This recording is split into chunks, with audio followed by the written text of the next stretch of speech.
Estamos sumidos en tremendo debate en el país, más encrispados y divididos y polarizados que nunca por la propuesta del presidente Petro de llamar o convocar a una Asamblea Nacional Constituyente. Le medimos el aceite a las gasolineras.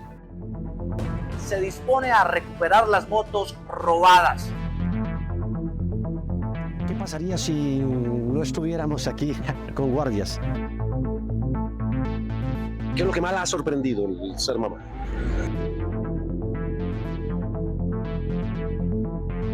¿Dónde trabaja usted? Juan Diego Alvira, Noticias, el periodista es usted. Asamblea Nacional Constituyente. Eso suena demasiado técnico y demasiado enredado. ¿Qué es eso? Déjenme tratar de explicárselos con mis palabras, darles mi interpretación y si cometo imprecisiones y errores, ustedes en sus comentarios pueden ayudar a perfeccionar un poco el asunto.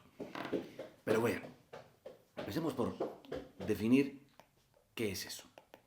Asamblea Nacional Constituyente. Es algo así. Asamblea. Duro, dale. Asamblea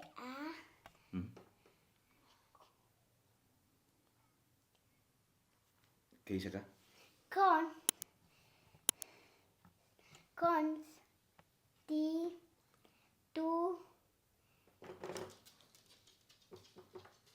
Gen.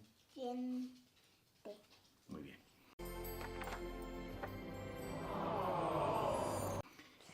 ¿Qué es eso? Bueno, hay que entender un poco los precedentes, ¿cierto? Sí, obviamente. En 1991, nosotros precisamente estábamos sumidos en uno de los peores momentos de orden público por los atentados terroristas, por Pablo Escobar más desbocado que nunca, corrompiendo a Raimundo y todo el mundo y poniendo bombazos y dejando una estela de sangre y de violencia por todos los rincones del país. Y resulta que en ese instante empieza a surgir un movimiento universitario que llamaba a salvar al país y que se transformó en lo que se llamó la séptima papeleta, jóvenes y además grupos políticos, étnicos, toda la diversidad del país convocada, incluso los guerrilleros que se desmovilizaron del M-19, de los que hizo parte el presidente actual, y dijeron, cambiemos la bendita Constitución del 86, de 1886. Y entonces, eso incluso desafió las reglas de juego del momento.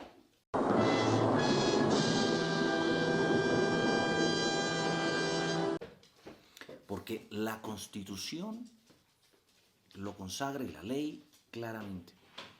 Solamente es el Congreso por vía de ley que puede convocar a una asamblea o se puede hacer a través de un referendo. Ya les iré explicando ese asunto.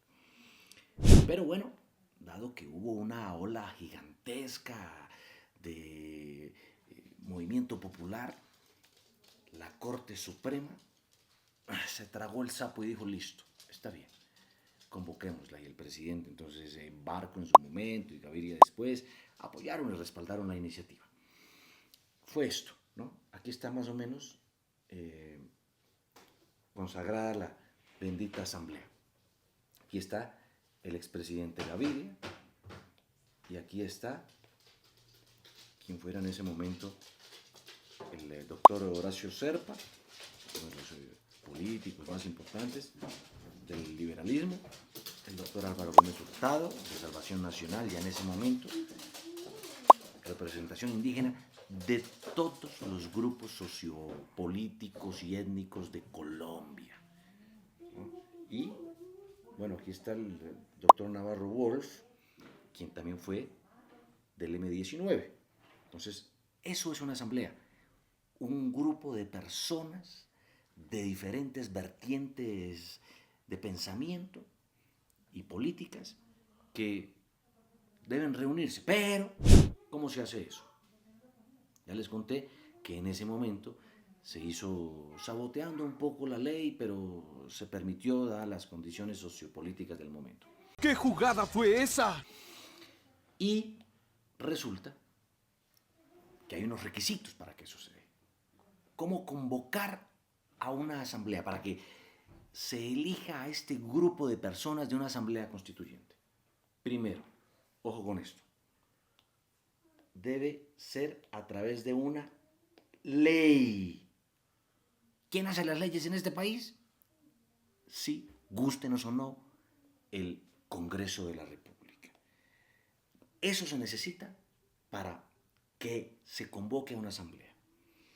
Incluso, en este caso, debería ser ese el trámite. Dos, debe haber, aparte de todo eso, mayorías del Congreso. Una mayoría,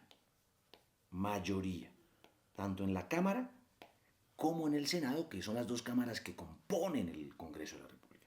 Por mayoría contundente, debe decirse, convocamos, aprobamos que se vaya a una Asamblea Nacional Constituyente. También, después de eso, debe irse a votación. El pueblo, la gente que está apta para votar después de los 18 años, debe ir a las urnas. O sea, votar, hay que votar eso, ¿no? Y se convoca, pues por supuesto, a las elecciones. Y aquí hay otro peldaño más, otra dificultad más. Eso no es como andar cambiando de zapatos de un día a otro. Modificar una constitución, por eso exige una serie de condiciones muy altas y difíciles para que pueda hacerse, porque si no, andaría uno cambiando la constitución, haciendo una nueva a cada rato. Vean, entonces dice que debe ser la tercera parte del censo electoral, de las personas que pueden votar en el país, que son 40 millones, algo así. La tercera parte de eso debe votar que sí, o debe votar. Es decir, que debe haber una votación de 13 millones de personas. O sea, complicado, ¿verdad? Usted es diabólico. Después de eso, ¿qué sucede? Debe pasarse a otro nivel. Bueno, el presidente, que en este caso, pues, claramente, el presidente Petro, quien la convoca, digamos, claramente, pues le daría el visto bueno. Y después debería entrar a que la supervise la Corte Constitucional. La Corte Constitucional debería decir, ok, listo, tanto formalmente, es decir, se hizo todo acorde como lo fijan las normas y la ley, los requisitos y tal, las reglas, listo, ok, válido, pero también de fondo, porque en la ley que les mencionaba debe estar explícito cuando uno vaya a votar, por ejemplo, cuántas personas deben convocar ese número de asambleístas o de los constituyentes. En el 91 fueron 70. Debe decirse qué se va a cambiar o modificar. Por ejemplo, temas de reformas de la salud, reformas pensionales, reformas de la seguridad social, que es lo que quiere en últimas Petro. Todo eso debe estar especificado y es cuando la gente debe votar. Y la Corte, pues si ve que no hay una sustitución de la Carta del 91, es decir, si no es otra que lo vaya a reemplazar sustancialmente, pues podría decir, listo, ok, está bien. Es decir, démosle, en definitiva, el visto bueno. Supongamos que la Corte Constitucional dice, listo, está bien. Se acogió a las reglas, a las normas, no se viola la Constitución, no la contradice, perfecto. Y después de eso, bueno, viene la escogencia de todos los grupos políticos que quieran postular sus candidatos para integrar esa asamblea constituyente y que son, después de todo eso, quienes deban redactarla. Y hacen las modificaciones y tal. Pues naturalmente para muchos, por ejemplo, ¿qué puede hacer una reforma, qué puede hacer una asamblea constituyente? ¿Qué puede cambiar? Puede cambiar, se imaginan ustedes, por ejemplo, que el nombre de Colombia cambiara, que ya no fuera República de Colombia, sino república, ¿no? República, qué sé yo, bolivariana de Colombia. Eso podría hacerlo la constituyente. Aparte de eso, podría decir, bueno, los presidentes tienen un periodo constitucional de 4 años, ¿cierto? 4 años. 4 años. Aquí está, espérenme. Esto tiene su misterio. 4 años, ¿cierto? Periodo constitucional de 4 años. La Corte podría decir,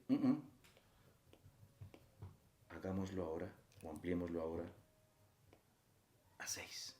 O podría revivir una de las figuras más polémicas recientemente y que no voy a mencionar nombres, pero que tiene unos recuerdos muy ingratos y polémicos. La famosísima reelección. Hasta ahí creo que, bueno, puede cambiar muchas cosas. Puede cambiar, naturalmente, el Congreso. Por ejemplo, que hoy tiene 2 cámaras, podría decir no, solo una. Podría hasta decir que ya no fuéramos una república centralista, sino federada, y que cada departamento, región, tuviera mucha más autonomía, en fin, no sé. Podría cambiar muchas cosas.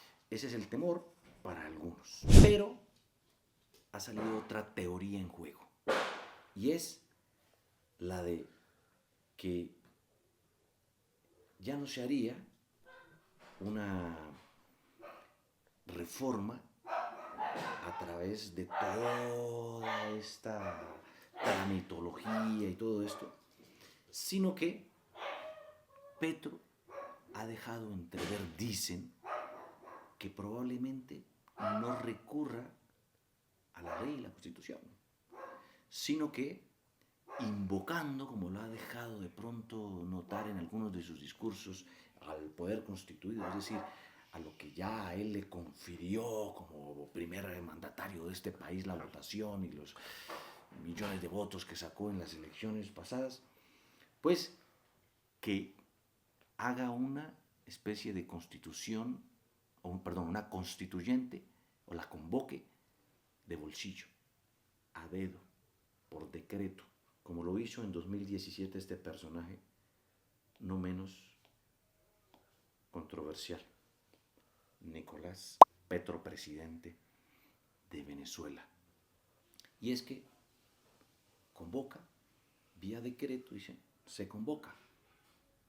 Yo tengo la facultad y la discrecionalidad y el poder para hacerlo. El pueblo me dio con su voto y mandato esa orden. Y entonces, pues dice prácticamente saltándose al Congreso, tragándose al Congreso, revocándolo de hecho, diciéndole, ustedes ya no son el poder legislativo. Yo, a través de una declaratoria de situación o emergencia especial, tengo los poderes que me permitan decir cuántos deben ser los asambleístas, qué es lo que se va a cambiar, qué es lo que se va a modificar, y entonces convoca a todos los partidos, vertientes, grupos, en fin. Veremos qué sucede. Estoy un poco nervioso. Y les asigna incluso a dedo el número de representantes por cada grupo. Empresarios, 2. Indígenas, 15. Afros, 10. Comunidades, X tantos, en fin. Y que pues así claramente dejaría en desventaja y en igualdad de competencia a todos los que participarían en esa asamblea, para que pudiera configurar un mapa de asambleístas que al final fueran de su lado, de su parte, y que modificaran y cambiaran lo que él quiere abiertamente, con unos fines casi que dictatoriales. Pero evidentemente todo eso es producto de las tesis y teorías que hoy rondan el ambiente político socioeconómico, político, del país. Esa es la explicación que doy yo de lo que es, para quien no entiende muy bien todo este rollo, el tema de una asamblea constituyente.